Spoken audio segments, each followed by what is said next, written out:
এটা হলো আমি বানিয়েছি পনির চানা মশালা রেসিপি। এই যে ইনগ্রিডিয়েন্টসগুলো দিয়ে এবার পনিরটাকে সবার আগে আমি ফ্রাই করে নিলাম। This is a very shortcut recipe in according to me. তারপরে এই সবজি ইন দ্য সেন্স এটা পেঁয়াজ, টমেটো এগুলো সব দিয়ে একটু ভাজা ভাজা করে নেব। তারপরে মশলাগুলো দিলাম, যেগুলোর মধ্যে আমার মায়ের সিক্রেট ইনগ্রিডিয়েন্ট একটা মশলা আছে। মোস্টলি বাঙালি ঘরেই মশলাগুলো ইউজ হয়।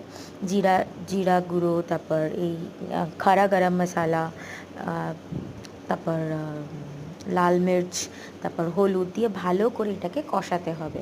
আমি তেল খুব কম ইউজ করেছি, দিয়ে এখান থেকে তেলগুলো ছাড়ছে।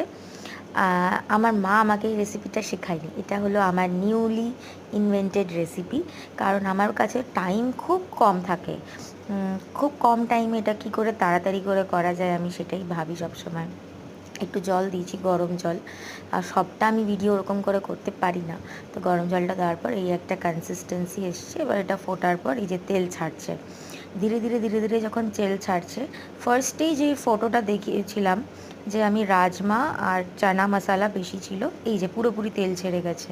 যে এর মধ্যে আমি ঘি দিইনি, কিন্তু আমি ঘি দিইনি, হালকা এখানে পুরো পুরো রান্নাটাই এর মধ্যে কাচ্চি ঘানি দিয়েই আমি বানিয়েছি, কারণ আমার ওটাই প্রেফার হয়। আর এই যে রাজমা, চানা এগুলো সব আমি একসাথে বয়েল করে নিয়েছিলাম। তার মধ্যে আমি একটু গরম মশলা দিয়েছিলাম, এই যে ফুল আঁচে এটা রেখেছি এখন। এবার এটাকে আমি ভালো করে কষাবো।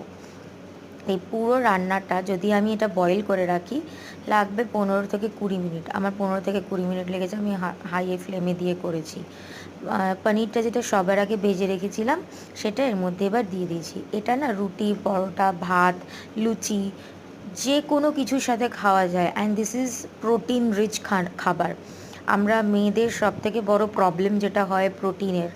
So thank you for watching everyone. বাড়িতে বানিয়ে খাবেন, ভালো লাগলে জানাবেন।